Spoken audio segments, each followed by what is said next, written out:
Levante sus manos, diga conmigo, soy buena tierra. Y tu palabra, Señor, dará en mi fruto, mucho fruto, a 30 por 1, a 60 por 1 y a 100 por 1, para tu gloria, Señor. Amén. Ministerios de Vida en Jesús les saluda, le dice, somos su familia. La maldición de la división empezó en el huerto. La maldición de la división empezó en el huerto. De hecho, todos nuestros problemas empezaron en el huerto. Todos nuestros problemas empezaron allá con Adán y su esposa. Quiero que vea el capítulo 2 de Génesis.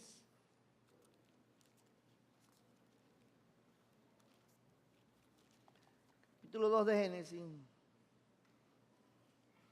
Versículo 7 dice: entonces Jehová Dios formó al hombre del polvo de la tierra y sopló en su nariz aliento de vida, y fue el hombre un ser viviente. ¿Cuándo fue el hombre un ser viviente? Cuando Dios sopló en él aliento de vida. ¿Qué sopló? Sopló su espíritu, es decir, la esencia espiritual que había sido creada antes de la fundación del mundo, como dice Efesios, porque usted y yo no vinimos a esta tierra cuando el esperma y el óvulo de nuestros padres se unieron. No, usted y yo fuimos creados antes de la fundación del mundo. Fuimos creados en Cristo antes de la fundación del mundo. Lo que es más, Santiago 1:17 dice claramente que usted y yo somos primicias de su creación. Es decir, que antes que Dios creara a los ángeles, los seres celestiales, antes de todos ellos, nos creó a nosotros en Cristo Jesús. Aleluya, yo estuviera saltando de alegría, gritando. Entonces, usted y yo no venimos del día del parto, por favor. Nosotros venimos de la eternidad, venimos de la presencia de Cristo. Y cuando Dios pasa a la segunda etapa del plan ser humano, del plan hombre, que es cuando Él lo forma del polvo de la tierra, lo hace con sus manos. Ese es un antropomorfismo, ¿no? Dios es espíritu, pero Dios lo hace, lo forma del barro de la tierra, y cuando lo ve hecho, dice que sopla en él espíritu. Ese espíritu que ya había creado antes de la fundación del mundo, que está en él, que está en Cristo, lo sopla. En ese momento usted puede entender lo que dice según de Corintios, capítulo 3, verso 17. Dice: porque el Señor es espíritu, y donde está el espíritu del Señor, allí hay libertad. El que se une al Señor, un espíritu es con Él. Entonces, Dios que es espíritu, se hace uno con el hombre al soplar el espíritu. Entonces, por eso, Adán anda en la presencia de Dios, y Adán ve la presencia de Dios, y Adán ve lo natural y ve lo espiritual, ¿no? Su esposa, ellos andan en el huerto, y para ellos es normal comunicarse con Dios, porque son un espíritu con Él. La esencia de Dios, la imagen y semejanza, está en ellos. Entonces su espíritu está conectado con el espíritu de Dios. ¿Me estoy explicando acá? Génesis 2:8, vuelvo hacia Génesis. Dice: Dios el Señor plantó un jardín al oriente del Edén y puso allí al hombre que había formado. Dios el Señor hizo que creciera toda clase de árboles hermosos, los cuales daban frutos buenos y apetecibles. Y en medio del jardín hizo crecer el árbol de la vida, y cerca de este el árbol del conocimiento del bien y del mal. ¿Cuál era el árbol que estaba en el centro del huerto del Edén? Diga, en el centro del huerto estaba el árbol de la vida. Y cerca de ese estaba el árbol del conocimiento del bien y del mal. ¿Ya? Es decir, que cuando usted quería encontrar el árbol del conocimiento, usted tenía que referirse al árbol de la vida. ¿Me explico acá? ¿Ya? La referencia para llegar al árbol del conocimiento, ¿qué era? el árbol de la vida. ¿Por qué le digo esto? Porque el hombre fue creado perfecto a imagen y semejanza de Dios. Tenía, como dice Isaías 11, las 7 lámparas encendidas, tenía conocimiento, tenía sabiduría, tenía revelación, tenía poder, tenía autoridad, tenía gobierno, tenía dominio, tenía el Espíritu de Jehová en él, no le faltaba nada, el hombre tenía todo. De hecho, tan inteligente era el hombre que en mediodía le puso nombre a todos los animales, dice la Escritura. Entonces, él estaba en plenitud de conocimiento, estaba en plenitud de inteligencia, de sabiduría. Génesis 2:8 dice que allí estaba el árbol de la vida y también estaba el árbol del conocimiento del bien y del mal. Génesis 2:15 dice, Dios el Señor tomó al hombre y le puso en el jardín del Edén para que lo cultivara y lo cuidara y le dio este mandato: puedes comer de todos los árboles del jardín, pero del árbol del conocimiento del bien y del mal no deberás comer. El día que de él comas, ciertamente morirás. ¿De cuántos árboles podía comer?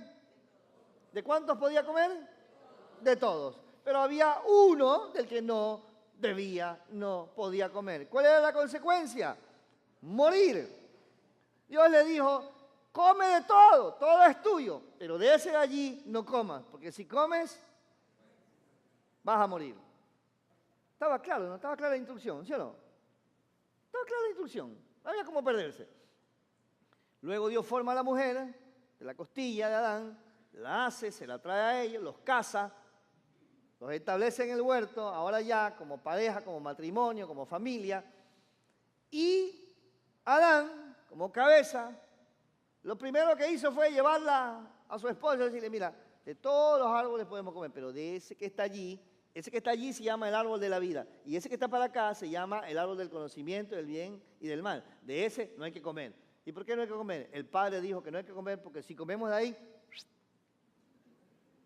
se acabó la cosa, morimos. Estaba claro, ¿sí? La mujer con toda la sabiduría de Dios, sus lámparas activadas, el varón también. Es decir, no podemos suponer, presuponer, asumir de que la mujer no entendió, de que el hombre no explicó bien. No, hermano, estaba claro. ¿Está conmigo todavía? La instrucción estaba claro. Disfruta de todo y eso de allá no comas. Si ahora nosotros que somos raza caída entendemos eso. ¿Estamos acá? Sí. Porque por allí hay gente que dice que no, que la mujer no entendió, que el hombre no explicó bien. No, hermano. Génesis 3:1. Pero la serpiente era astuta. Ahí le hago un detalle. La serpiente era astuta. Usted y yo sabemos que antes de que la tierra fuera, antes de que el mundo fuera creado, hubo una rebelión en los cielos encabezado por Luzbel, ángel de luz, que luego se convierte en Satán o Satanás. ¿Ya? Él tenía una tarea. La tarea que él tenía era cuidar el lugar donde nosotros estábamos en el espíritu. ¿Ya? Era un querubín adorador, o sea, un ángel protector, adorador. Yo difiero mucho de aquellos que dicen que este querubín era el que cuidaba el trono de Dios. Hermano, si Dios necesita guardaespaldas, entramos en problemas nosotros, hermano. Él es el todopoderoso, el invencible. Él tiene todo el poder. Él no necesita guardaespaldas, hermano. ¿Ah? Entonces, ellos fueron sacados del cielo, Satanás, y dicen algunas que los 3/4 partes de los ángeles, por una interpretación que se da de un salmo, indiferentemente de la cantidad que fueron separados del cielo, echados de la presencia de Dios. Primera de Pedro revela que un grupo de esos ángeles caídos fueron metidos en prisiones eternas, es decir, actualmente están en prisiones eternas, no van a salir, ahí están. Apocalipsis revela que esos ángeles serán liberados en los últimos tiempos. Y por eso quizás es que usted ve tanta cosa ahora, ¿no? Porque es posible que para este tiempo ya lo hayan liberado a todos esos, hermano. Tanta maldad, tanta cosa, hermano, ¿sí? Entonces, le estoy explicando, quiero introducirle aquí porque le digo que la división empezó en el huerto. El hombre era uno con Dios en el espíritu, tenía el espíritu de Dios. Dice que la serpiente era más astuta que todos los animales. que Dios había hecho, la cual dijo a la mujer, Génesis 3:1, con que Dios les ha dicho que no coman de todo árbol del huerto. Y la mujer respondió a la serpiente, del fruto de los árboles del huerto podemos comer, del fruto del árbol que está en medio del huerto de Dios, dijo, no comerás de él, ni le tocará, para que no mueran. Mi hermano, la mujer se pone a conversar con la serpiente que está poseída por el ángel caído, personificada por el ángel caído, y se pone a dialogar. Y esto no es un asunto del día 8, esto pasó una temporada y se hicieron amigas y conversaban. Y de pronto la mujer convirtió en su mascota a la serpiente, ¿sí? Y salía a pasear con su mascota, y un día la Biblia registra por revelación al profeta Moisés, que escribe este libro, que la mujer se puso a conversar otra vez con la serpiente y le dijo, así que Dios le ha dicho que no pueden comer de los árboles del huerto. Y dice, no, estás hablando mal. Sí podemos comer todo. Lo que no podemos comer es del árbol que está en medio del huerto, dijo ella. ¿Qué árbol era que estaba en medio del huerto? El árbol de la vida. Quiero decirle que cuando nosotros empezamos a tener conversaciones con las tinieblas, cuando nosotros empezamos a hablar inadecuadamente, dice 1 Corintios que las malas conversaciones corrompen las buenas costumbres, y ese tipo de conversaciones nos llevan a perder el sentido de orientación y el sentido de ubicación. Fíjate, tanto empezó a perderse esta mujer, la primera mujer, que ya no sabía cuál era el que estaba en medio del huerto. Dice que del que está en medio del huerto no podemos comer. No, del que estaba en medio del huerto debían comer, de que estaba cerca era que no debían comer. Perdemos sentido de ubicación, sentido de orientación. Entonces la serpiente dijo a la mujer, no morirán, sino que serán como Dios, sabiendo el bien y el mal. Y vio la mujer que el árbol era bueno para comer y que era agradable a los ojos y árbol codiciable para alcanzar sabiduría. Y tomó de su fruto y comió, y dio también a su marido, el cual comió así como ella. Mira, hermano, cuando nosotros nos ponemos a dialogar con las tinieblas, cuando hablamos con personas inadecuadas, cuando entramos en esa plataforma incorrecta, hermanos, perdemos sentido de valoración de lo eterno, perdemos sentido de valoración de lo prioritario. Fíjate, Dios había dicho, no comas de ese árbol, ¿por qué? Porque vas a morir.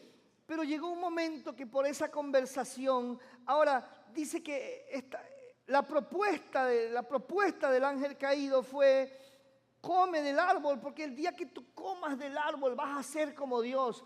Oye, dígame una cosa, ¿no eran acaso como Dios? Tenían imagen y semejanza de Dios.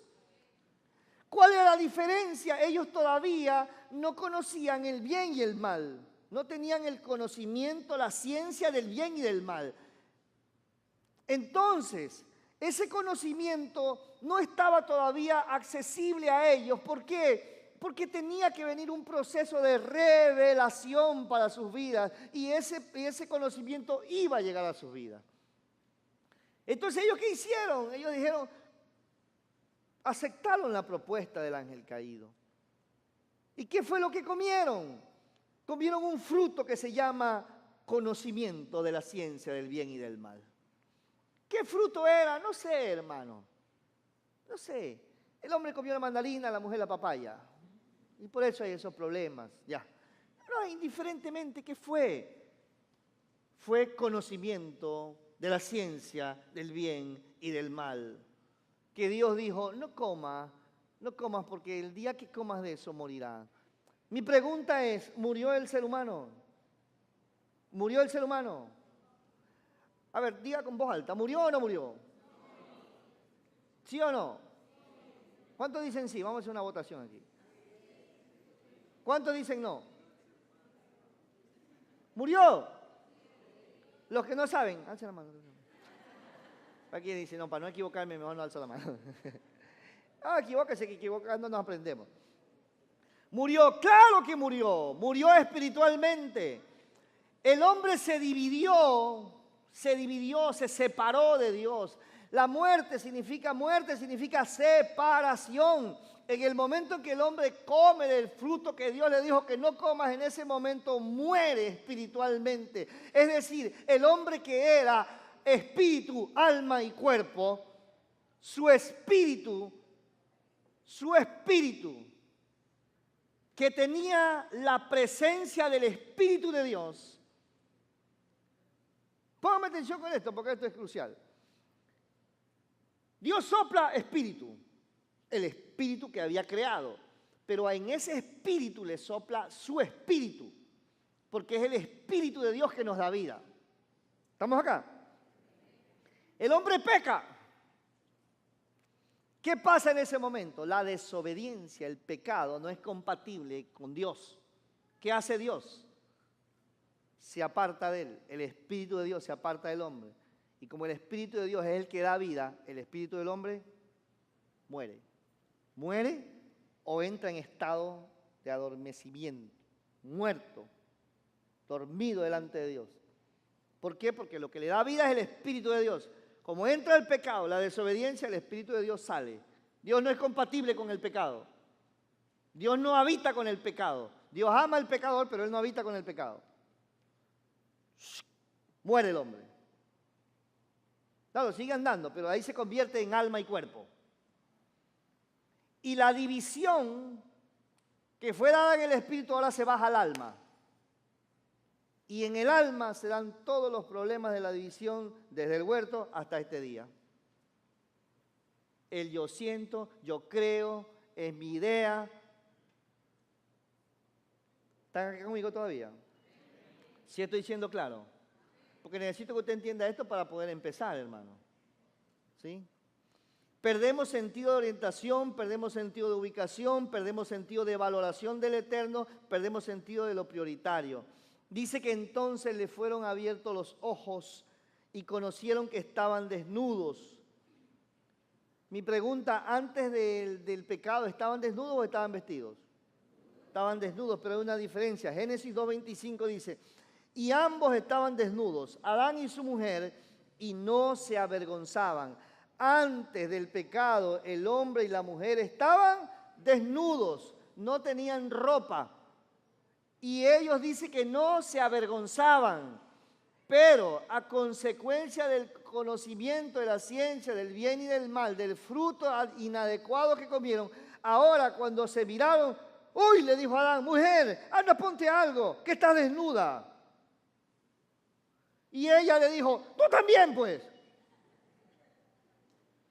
Ahora les daba vergüenza mirar su desnudez. Cuando hacía unos días, unas semanas, unos meses, ellos andaban tranquilos por el huerto y no se avergonzaban delante de ellos ni en la presencia de Dios. Dice que después de que pecan, oyen la voz de Dios, escucha, ya no en su espíritu.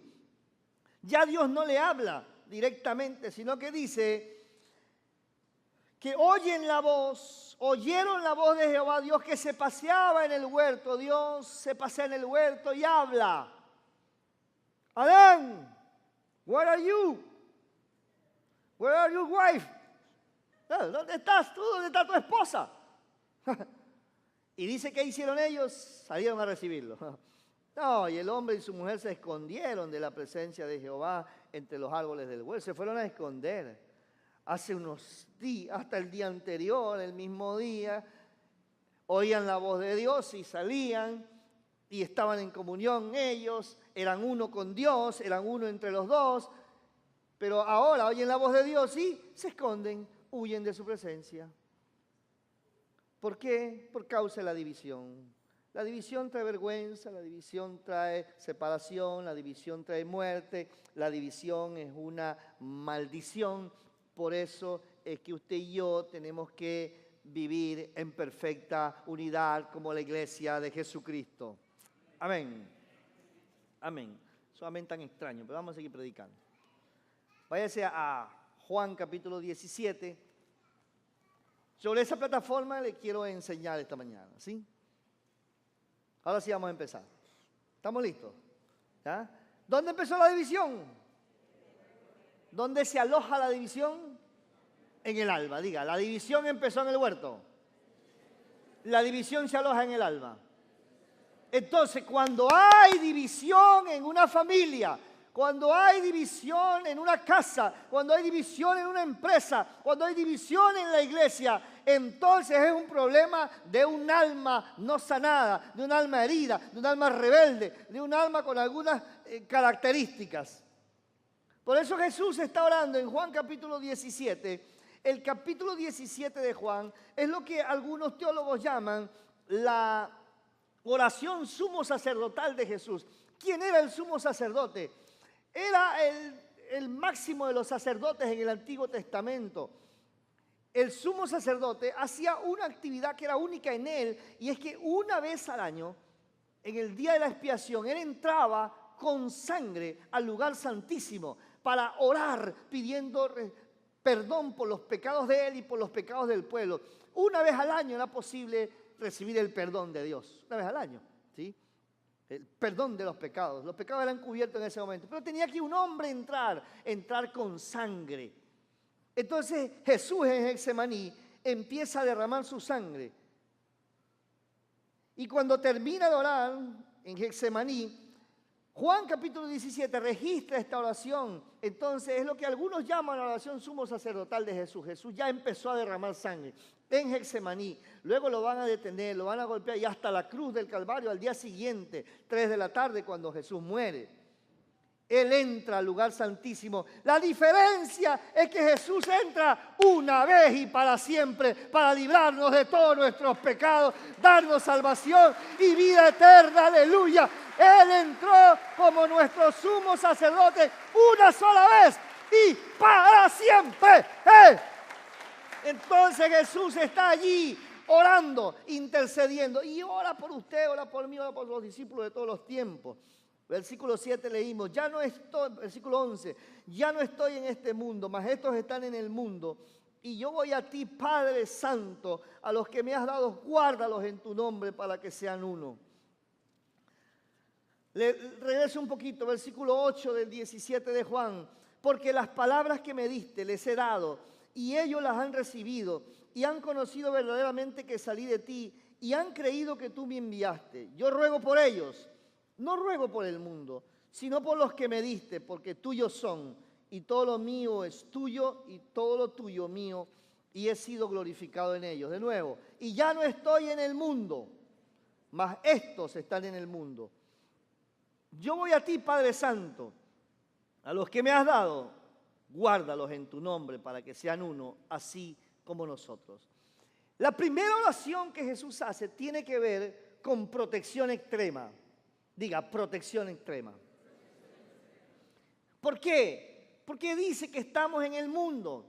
Y al referirse al mundo, se refiere no a la naturaleza. La palabra allí no es la palabra que se refiere a la creación, sino se traduce como cosmos, ¿sí? ¿Qué es? Es decir, es lo que está arriba. Entonces está figurando el sistema espiritual que gobierna, ¿ya? Cuando dice mundo, está hablando del sistema espiritual que gobierna.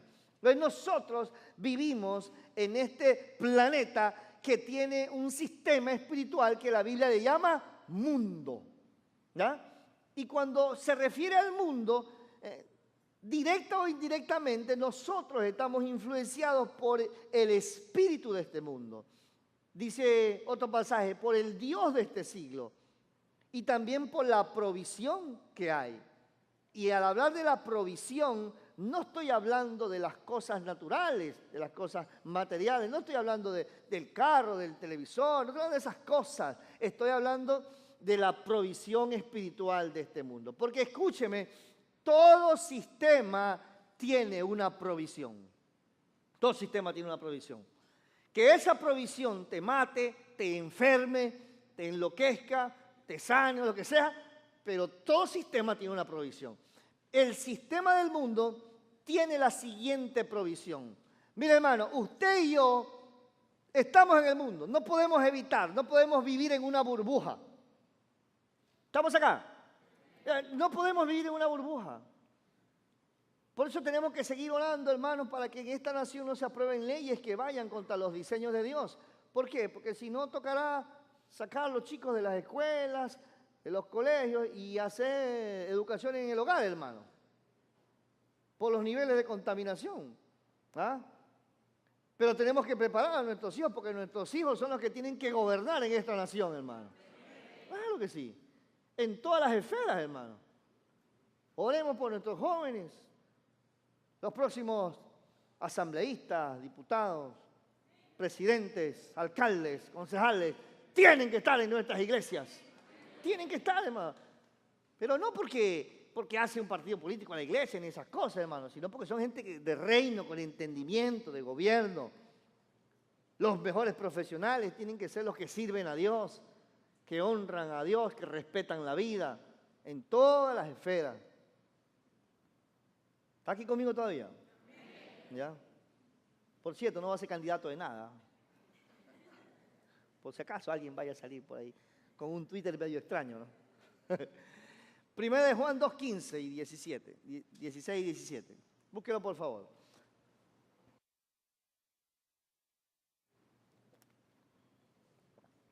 Primera de Juan 2:15 al 17. Quiero hablarle de la provisión de este mundo. Me dice amén si lo tienen. Vale. Si no, ponlo en la pantalla, por favor. No amen al mundo, ni nada de lo que hay en él. Si alguien ama al mundo, no tiene el amor del Padre. Diga, vivir y amar es diferente. Miren, nosotros estamos en este mundo, vivimos en este mundo, nos beneficiamos de los sistemas financieros, los sistemas crediticios, de los sistemas del mundo, ¿no? De los sistemas que son favorables.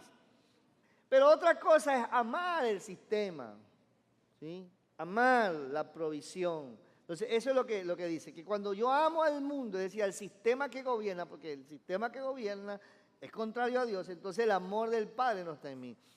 Porque nada de lo que hay en el mundo, diga, nada de lo que hay en el mundo, proviene del Padre, sino del mismo, sino del mundo, ¿ya? La provisión del mundo es la siguiente: los malos deseos del cuerpo.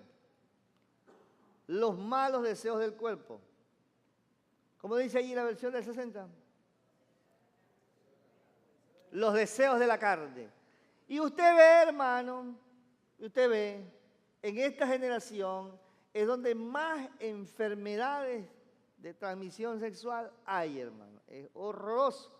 Porque también en esta temporada es donde más perversión sexual se ha visto y se está viendo, hermano. Es hasta repugnante en algunas cosas, de las cuales no vale la pena hablar. ¿Sí?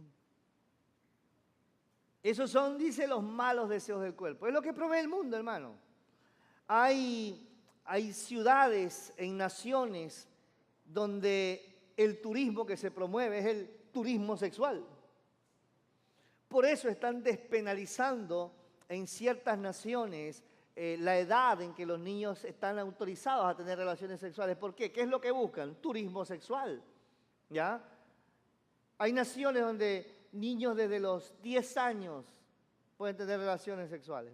Entonces, ya no es ilegal la prostitución infantil, porque lo que buscan en eso. Esos niveles de perversión son los tiempos que vivimos. Por eso lo que necesitamos para levantarnos como una generación que agrada a Dios en esta temporada es pureza radical.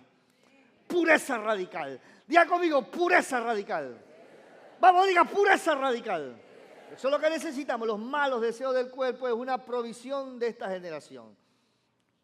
Mire, ya viene esa temporada de carnavalito, ¿no? Y ahora ya es terrible, hermano. Ya uno mejor ni sale para ningún lado, hermano. La gente anda ya por todos lados enseñando los cueros por todos lados, hermano. Entonces uno tiene que ir como los caballos de carrera a comer a la playa. ¿No? Los caballos de carrera le ponen... Los caballos tienen un sentido de distracción. Entonces le ponen un cono. ¿Para qué? Para que ellos solo vean la meta, solo miren al frente. Porque como son de origen manabita, son distraídos, ¿no? Los malos deseos del cuerpo. La segunda, la codicia de los ojos. La codicia de los ojos. Hermano, hasta hay una frase que creo que es manavita. ¿Y dónde vas? Aquí a engordar la vista al mall. ¿Cuántos han engordado la vista en el shopping? Esa es una frase medio extraña, pero que es muy popular entre nosotros, ¿no es cierto? Vamos a engordar la vista. Eso significa que va de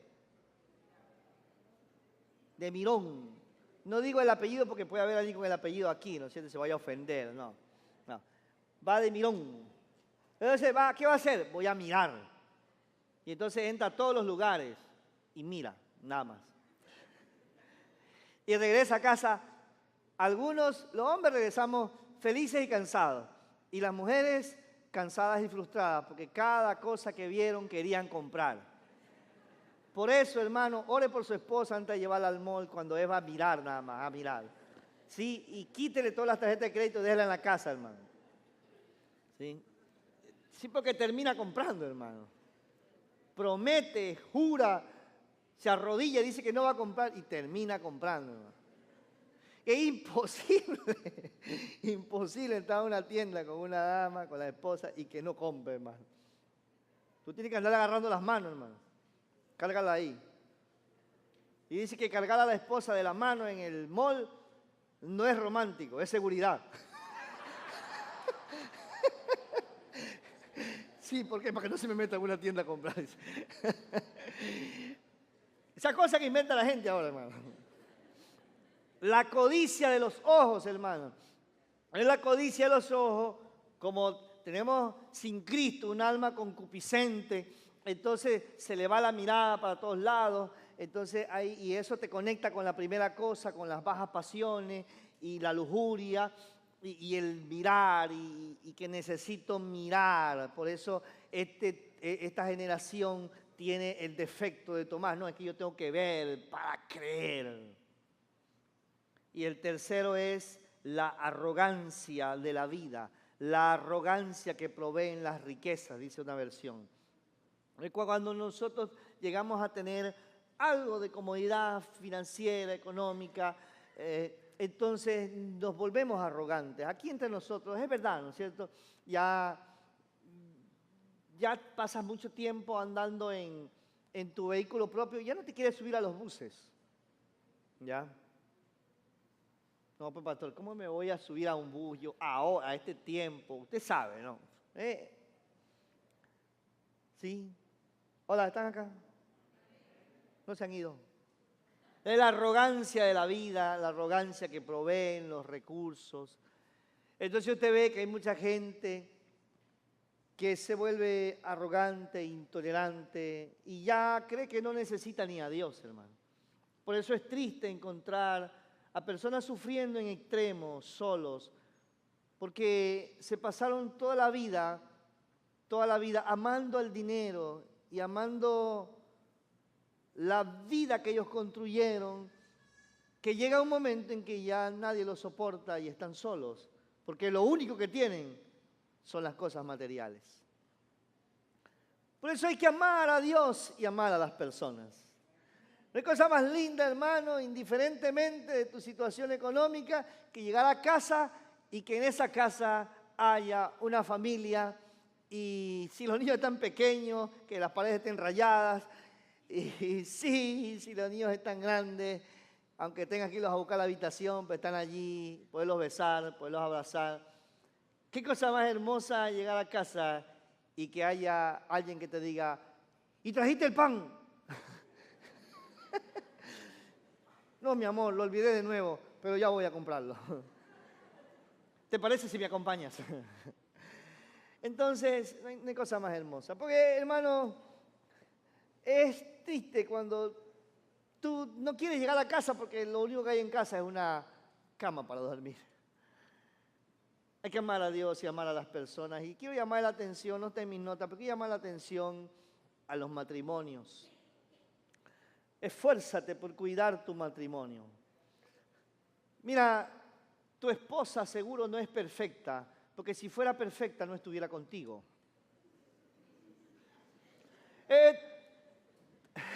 Mujer, tu esposo no es perfecto, porque si fuera perfecto ya se hubiera muerto.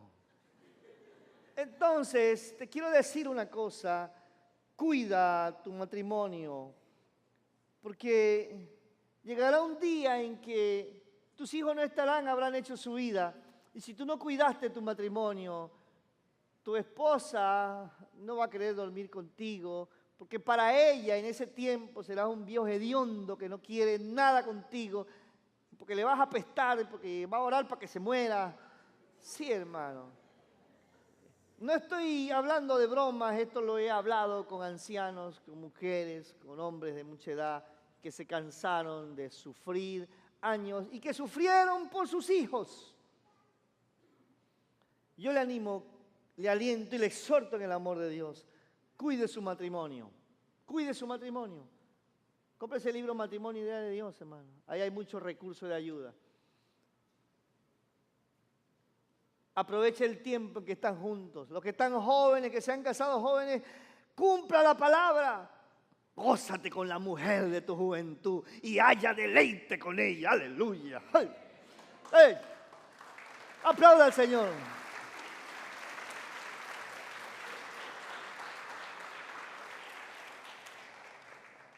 Quiero hablar a los hijos. Esto no está en mis notas. Quiero hablar a los hijos. Hijos, amen a sus padres y honrenlos. Cuídenlos.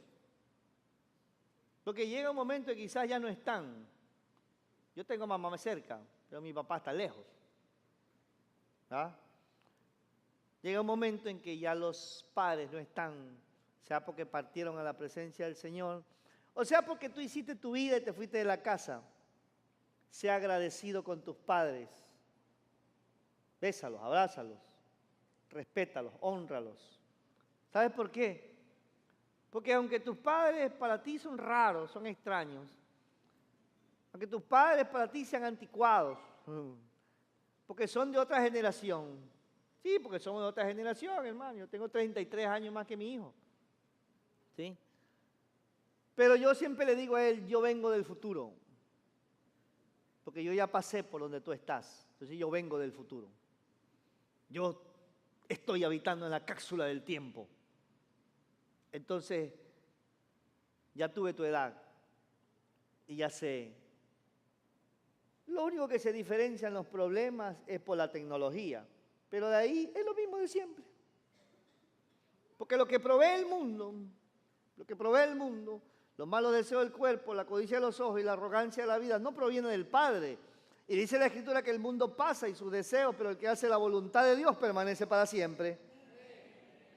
Ama a tu familia, cuida a tu familia, porque puedes ganar el mundo y si pierdes a tu familia, habrá sido inútil. Ama a tu familia. Escúchame, hermano, volviendo al pasaje. Generalmente es nuestra carnalidad, nuestra concupiscencia, nuestra inmadurez, nuestra falta de alineamiento que nos hacen pensar y actuar con los códigos del sistema caído del mundo. Por esto, la primera plataforma sobre la cual debemos vivir para ser unos está en esta frase: guárdalos en tu nombre para que sean uno, así como nosotros. Lea conmigo: guárdalos en tu nombre para que sean uno, así como nosotros. La palabra griega para guardar es teros, que significa vigilar, guardar de pérdida o daño, tener el ojo siempre presente, prevenir para que no escape. Implica una fortaleza de líneas completa como un aparato militar. Es decir, la palabra guardar significa proteger militar y estratégicamente. Es lo que Jesús le está pidiendo al Padre: guárdalos en tu nombre. Dime una cosa, ¿habrá un lugar más seguro que el nombre de Jehová? Ahora, entienda, lo primero que necesitamos para vivir en unidad como iglesia, como cuerpo de Cristo, es posición espiritual. Diga conmigo, posición espiritual. ¿Cuál es esa posición espiritual? El nombre de Jehová. El nombre de Jehová es la posición espiritual. Pero, ¿qué ¿Qué implica nombre? El nombre implica tres grandes cosas, se lo digo rápidamente. Identidad, carácter y propósito. Diga conmigo, identidad, carácter y propósito. Cuando Jesús ora diciendo, para que sean uno, guárdalos en tu nombre, está diciendo, guárdalos en identidad, carácter y propósito. Identidad está directamente ligada a la revelación de la paternidad y de la condición de hijo. Está ligada a la madurez en todas las dimensiones. Madurez personal, madurez espiritual, madurez ministerial, es decir, madurez de vida. La madurez personal es la que tú alcanzas fruto de que sabes responder bien a las circunstancias de la vida. Que no te detienes, que perseveras, que insistes. La madurez personal no necesariamente está ligada a la edad cronológica. Usted puede tener 40 años y ser como un muchacho de 12, hermano. Puede ser inmaduro, desordenado y todas esas cosas. La inmadurez está ligada a la ofensa. ¿Cómo yo sé si soy inmaduro, pastor? Si usted se ofende por algo, usted es inmaduro. Usted ha visto esos hombres, con frecuentemente nos pasa a los hombres, que discuten y se ponen hasta de enemigos por el fútbol. No, porque que tu equipo le ganó al mío y que mi equipo es mejor que el tuyo. Eso es inmadurez, hermano. Se ofende. Si usted se ofende, usted tiene un grado de inmadurez en eso que se ofende. ¿Me estoy explicando acá? Diga, si me ofendo, hay inmadurez en mí. Entonces, la madurez personal no tiene nada que ver con la edad cronológica, porque hay jovencitos que son maduros y hay viejos que son inmaduros. La madurez espiritual es fruto del desarrollo de los hábitos espirituales. Usted avanza en la madurez espiritual porque le responde bien a los procesos de Dios y porque desarrolla hábitos espirituales. Y la madurez ministerial solo se consigue sirviendo a Dios en el ministerio por días, semanas, meses, años, décadas de vida. La madurez de vida es la suma de la madurez personal, espiritual y ministerial. Mateo 3:16 y 17. Hablando de identidad, necesitamos nosotros tener la revelación de la paternidad y la condición de hijos. Es decir, necesitamos tener claramente en nuestro espíritu la revelación de que somos hijos de Dios y que Dios es nuestro Padre. ¿Está acá? Mateo 3:16 y 17 dice, Jesús después que fue bautizado, subió del agua y aquí los cielos fueron abiertos y vio al Espíritu de Dios que descendía como paloma y venía sobre él. Y hubo una voz de los cielos que decía, este es mi Hijo amado, en él estoy complacido. ¿Cuántos milagros había hecho Jesús hasta aquí? ¿Cuántos milagros había hecho? Ni un milagro. Y los cielos se abren a un hijo obediente. Jesús tenía que bautizarse. No tenía que bautizarse Jesús. ¿Por qué? Porque el bautismo de Juan era para arrepentimiento de pecados. O sea, la gente llegaba y se bautizaba, entraba al río y decía, yo confieso que soy pecador, me arrepiento de mis pecados. Y se bautizaba. Creo que el reino de los cielos se ha acercado. Jesús no había pecado ni pecó nunca. Pero Jesús está allí cumpliendo toda justicia, reconociendo el liderazgo espiritual que hay en ese momento. El líder espiritual de la nación era Juan el Bautista, era el profeta. Él tenía que reconocer el liderazgo y luego ser reconocido por el liderazgo. Por eso es que después que se bautiza, antes que se bautiza, Juan dice, he aquí el Cordero de Dios que quita el pecado del mundo. Él es de quien yo les decía, no soy digno de amarrar el calzado de sus pies. Cuando Jesús entra al agua, por eso Juan le dice, tú vienes a mí, tú me tienes que bautizar a mí. No, pero le dice, cumplamos toda justicia, un hijo obediente. Jesús es un hijo obediente. Por eso los cielos se abren y dice, ese es mi Hijo amado. Mira, hermano, necesitamos la claridad en nuestro espíritu, no en nuestra alma, en nuestro espíritu, de que somos hijos de Dios. Si usted tiene a Cristo en su corazón, si usted ha reconocido a Cristo como Señor y Salvador, usted es hijo de Dios por la gracia y por la fe. Amén. ¿Cuántos están seguros de eso? Amén. Como 4, ¿no es cierto? ¿Cuántos están seguros de eso? Hey, diga, soy hijo de Dios. Soy hijo de Dios. Le voy a leer. Identidad sana es creer y estar plenamente convencidos de que lo que Dios dice de mí es verdad, por encima de mis emociones, de mis sentimientos, aún de mis pensamientos desalineados por las circunstancias. Dios dice que yo soy sal, que soy luz, que soy embajador, que soy pacificador, que soy nación santa, que soy pueblo de Dios, que soy la esposa del Cordero, que soy la niña de sus ojos, que soy justificado, redimido, santificado, libre para servirle, sacerdote del Rey, ministro de la reconciliación, ciudadano del reino de los cielos, heredero de Dios, coheredero con Cristo y sobre todo soy hijo de Dios por la gracia. Dios lo dice, yo lo creo. Dios lo dice, yo lo creo. Es que hoy no me siento hijo. Hoy no me siento hijo. No se trata de que te sientas o no te sientas hijo. No es un asunto del alma, es del espíritu. Saber quiénes somos en Cristo y delante de Él, y que delante de Él todos somos iguales. Porque ante Dios nos presentamos como hijos. Mire, hermano, yo cuando voy a orar, yo no me presento delante de Dios como, Señor, mira, aquí está tu apóstol, aquí está tu pastor. No, hermano, yo me presento delante de Dios, Padre, aquí estoy, tú eres mi Padre. ¿No? Usted no se presenta de Dios como el abogado. Señor, yo soy tu abogado, Señor. Soy el abogado, yo soy la ingeniera. Yo soy el economista, yo soy el auditor, yo soy el mecánico del cielo, yo soy el electricista del cielo. Ay, hermano, usted y yo nos presentamos como hijos. Diga, delante de Dios, por la obra de Jesucristo, todos somos hijos. Amén. Cuando usted tiene clara identidad, usted no se ofende por nada, hermano. ¿Ya?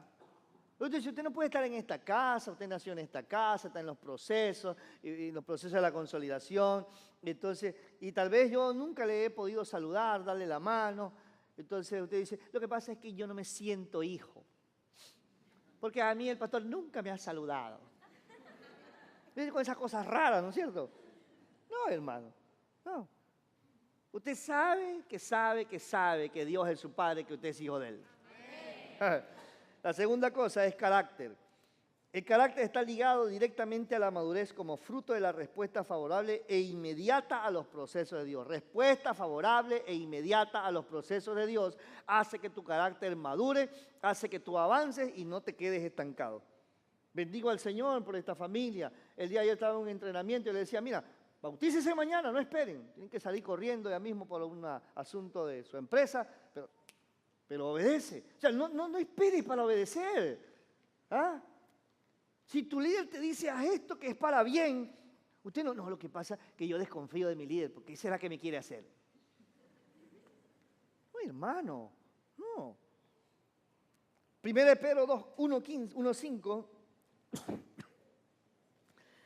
1 Pedro 1:5 dice, ustedes también, poniendo toda diligencia por esto mismo, añadan a vuestra fe virtud, a la virtud conocimiento, al conocimiento dominio propio, al dominio propio paciencia, a la paciencia piedad, a la piedad afecto fraternal, al afecto fraternal amor, porque si estas cosas están en ustedes y abundan, no les dejarán estar ociosos ni sin fruto en cuanto al conocimiento de nuestro Señor Jesucristo. Pero el que no tiene estas cosas tiene la vista muy corta, es ciego, habiendo olvidado la purificación de sus antiguos pecados. ¿Qué es esto, hermano? Carácter es fruto, o como dice un amigo, carácter es la suma de los hábitos. ¿Qué es carácter? La suma de los hábitos. Diga conmigo, carácter es la suma de los hábitos. Mire, sume todo lo que usted hace habitualmente y ahí le da como fruto el carácter de vida. Dime lo que tú haces y yo escribiré los rasgos exactos de tu carácter. Te puedo hacer 10 preguntas y determinaré algunos rasgos desfavorables de tu vida, así como determinaré rasgos favorables de tu vida. Dime en qué inviertes el tiempo. y diré en qué estarás siendo productivo. Entonces, la suma de los hábitos es el carácter. Y escúcheme, el carácter es lo que nos llevamos al cielo. La gente tiene un concepto equivocado porque dice, pastor, lo que pasa es que yo tengo problemas con mi carácter, es que yo no puedo manejar mi carácter. No, usted tiene problemas con el manejo de su temperamento. ¿Ya? Es decir, que gritón, que gritona, que refunfuñón, ¿sí? Esas cosas, ¿no? O que es depresivo y todas esas cosas, ¿no? No, ese es su temperamento. Usted no puede manejar bien su temperamento, pero su carácter es lo que usted es, usted mismo es. La suma de los hábitos. Le está hablando uno que en el pasado era corajiento, ¿sí? Yo pateaba todo, tiraba todo, pero la presencia de Cristo y los hábitos, ¿ya? Ah, pero es que yo no puedo dejar de gritar porque mi abuelo era gritón, mi papá era gritón y yo también soy gritón. No vean con esos cuentos, hermano. Si usted está en Cristo es nueva criatura. ¿Ah? Y usted puede gobernar sobre su lengua. Le voy a enseñar un ejercicio para los gritones y violentos. A ver, este consejo vale como $1.000.000. Se lo voy a dar gratis esta mañana. La próxima que quiera gritar, va a gritar para adentro.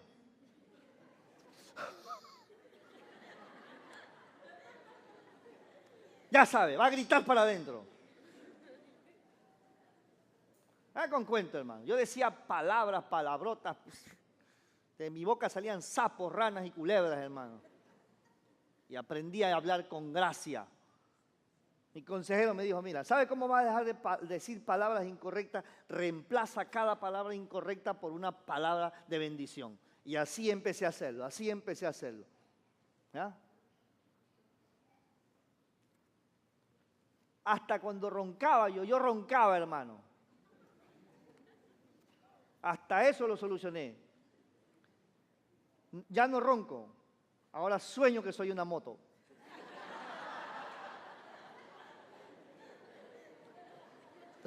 ¿Sí, no es cierto? Ya no ronco. Entonces mi esposa me baja los cambios y me pone freno y ya. Cuando ella me escucha. Diga, carácter es lo que yo soy. La suma de mis hábitos es el carácter. Entonces, usted está invirtiendo el tiempo mal. Entonces, invierta su tiempo en aquello que va a beneficiar a su vida, a su familia, a su generación, a su empresa, al ministerio. Entonces, mire, hermano, yo escribo libros, pero es porque uso los tiempos que me invento el tiempo para que me quede. Y ahí saco tiempo para poder escribir, saco tiempo para leer. Mínimo yo tengo que leer 2 libros mensuales, mínimo, aparte de leer la Biblia. O sea, tengo horas de lectura, pero eso no se consigue de la noche a la mañana. Diga conmigo, hábitos. Entonces, le voy a dar una fórmula, hermano, tampoco le voy a cobrar por esto. Es una fórmula, hermano. Deje de ver tanta televisión. Sí, hermano, hay gente, es que no puedo, no tengo tiempo para estudiar. Mi primera pregunta a esa gente es, ¿cuánto tiempo ves televisión? 3 horitas. 3 horas viendo televisión, por favor. Y yo era de esos que me veía los goles en la mañana, los goles al mediodía y los goles a la noche. Los mismos goles me los veía 3 veces, hermano. Y ahora también me los veo, pero en esos minutos que espero a mis hijos en el colegio, los veo en el YouTube ahí en el celular, ya una sola vez, ya. Entonces está invirtiendo mal el tiempo. Carácter. El carácter no se imparte, el carácter se trabaja y se desarrolla. Usted se convierte en una persona madura, fruto de que le responde bien a Dios en los procesos. Fruto que le responde bien a Dios en los procesos. Fruto de que desarrolla hábitos saludables. Esposas, hay esposas que se quejan de los esposos porque son fríos, secos, ¿no? Nunca le dicen algo bonito. Mire, si su esposo no sabe, enséñele. Sí, hermano, le digo, porque algunos de nosotros crecimos en hogares donde la palabra más cariñosa que tú escuchabas decir a tu papá, a tu mamá era, vieja, ven acá. Entonces, ¿de dónde tú tienes códigos? El Espíritu Santo te va a enseñar en todo. Entonces hay esposas que les gustan los detalles, entonces dígale pues. Porque hay hombres, hermano, que ni comprar flores saben, hermano. Entonces váyase usted, haga como mi hija, hermano. Yo cuando voy con mi hija al comisariato, hermano, o al lugar a comprar flores, el comisariato sale más económico, ¿no? Entonces, pero busco la mejor, este está bonito, o dos, y mi hija dice, papi, ¿y para mí no me vas a comprar? Entonces le digo, ya mi amor, usted escoja, pero estas de aquí no, estas son de tu mamá, porque ella siempre quiere, así son las mujeres, ¿no? Me dice, ya, esta quiero, ya listo, esta para usted, mi amor. ¿Ya? Así mismo usted, varón, varona, llévese a su esposo, ven acá. ¿Cuánto cargas? Verifique eso, por favor. Verifique el presupuesto. Y ahí, hermano, dígale, esa me gusta. ¿Ah? Así mismo con la ropa, con los zapatos, con todas esas cosas, hermano. El hombre viene feliz con una prenda a la esposa ahí, porque escuché el consejo del pastor y llega con una prenda de otra talla. Te la tira por la cabeza tu mujer, oye. ¿Para quién habrá sido que compraste?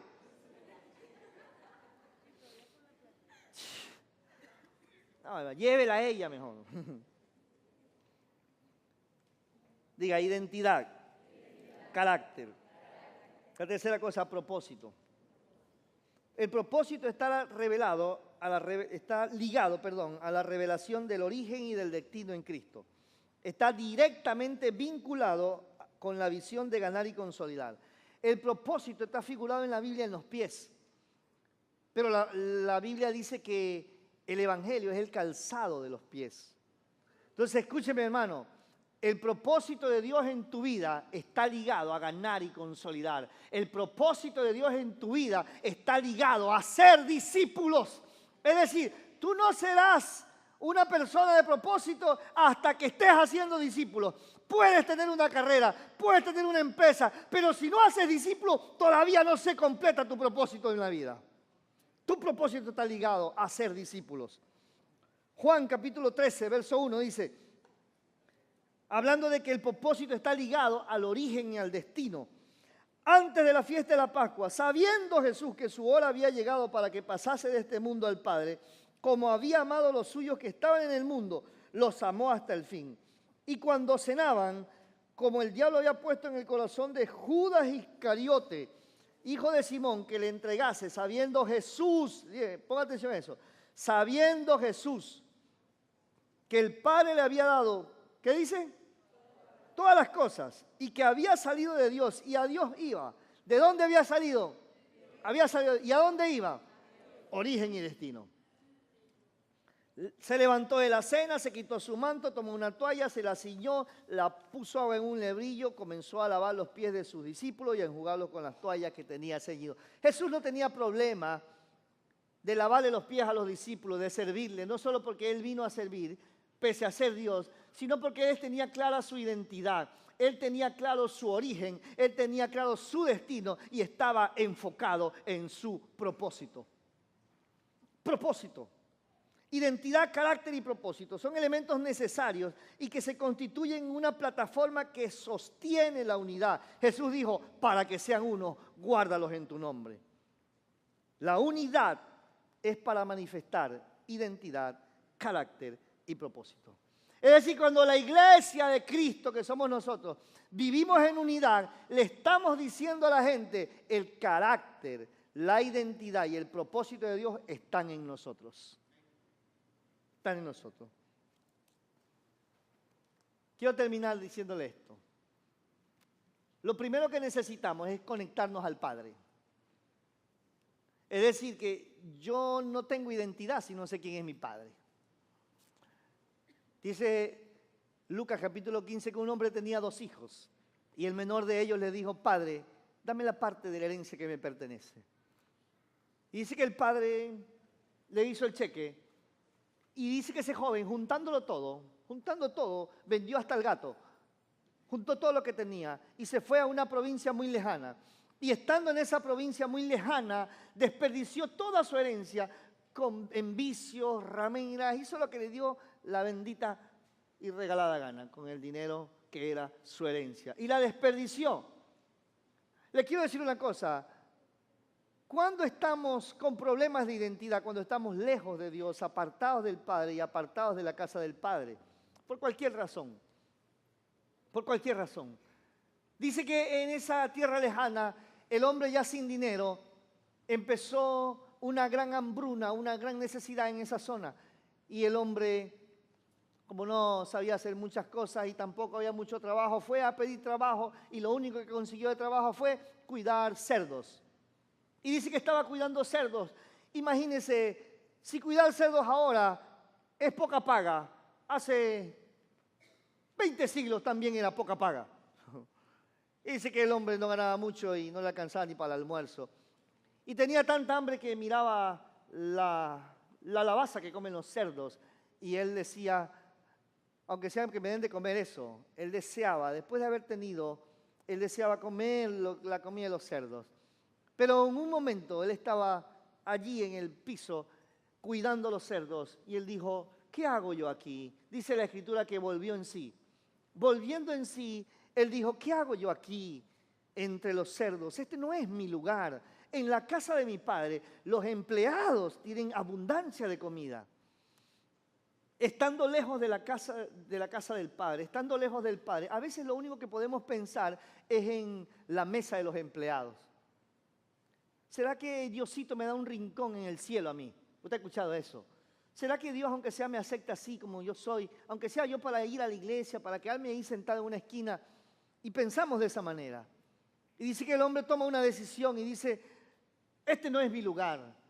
Iré a la casa de mi padre, iré a mi padre y le diré, Padre, he pecado contra el cielo y contra ti. Ayúdame arriba, vamos a terminar.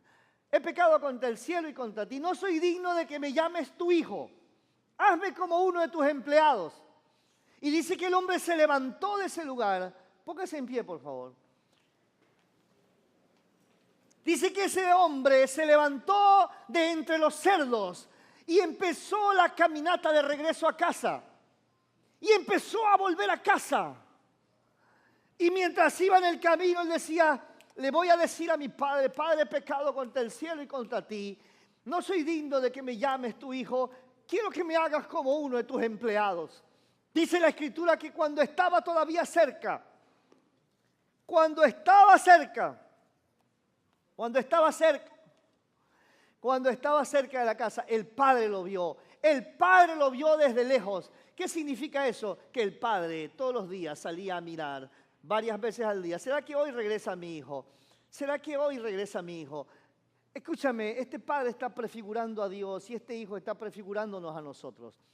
Entonces, el que el padre saliera a mirar si venía su hijo implicaba de que el padre lo estaba esperando. Dios te ha estado esperando. Dios te está esperando. Y dice que el padre salió del lugar y corrió a recibirlo y lo abrazó y lo besó. Y cuando estaba en los brazos del padre, este hombre dice que le dijo, Padre, he pecado contra el cielo y contra ti. No soy digno de que me hagas, de ser tu hijo. ¿Sabes qué, Padre? Hazme como uno de tus empleados. Entonces el padre escuchó la propuesta del hijo. Pero el padre le amaba tanto y el padre dice, llama a los empleados, traigan el mejor vestido, el mejor calzado y traigan un anillo. Vestido, identidad. Porque se venía en harapos. Identidad. El vestido simboliza identidad. Traigan el mejor vestido, no cualquier vestido, no uno que comprado en 2x1, no, el mejor vestido. Identidad.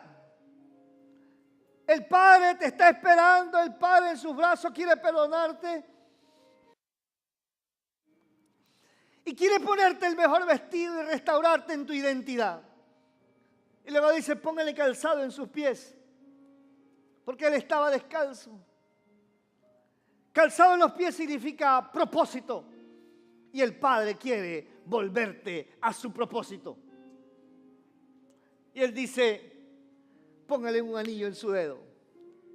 El anillo significa pacto, pero el anillo representa autoridad. Solo los hijos y los padres tenían anillo en ese tiempo en Oriente.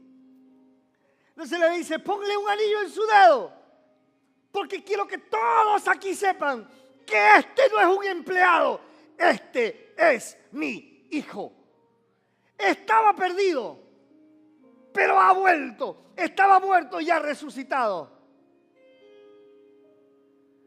El Padre esta mañana te dice, quiero poner un anillo en tu dedo también.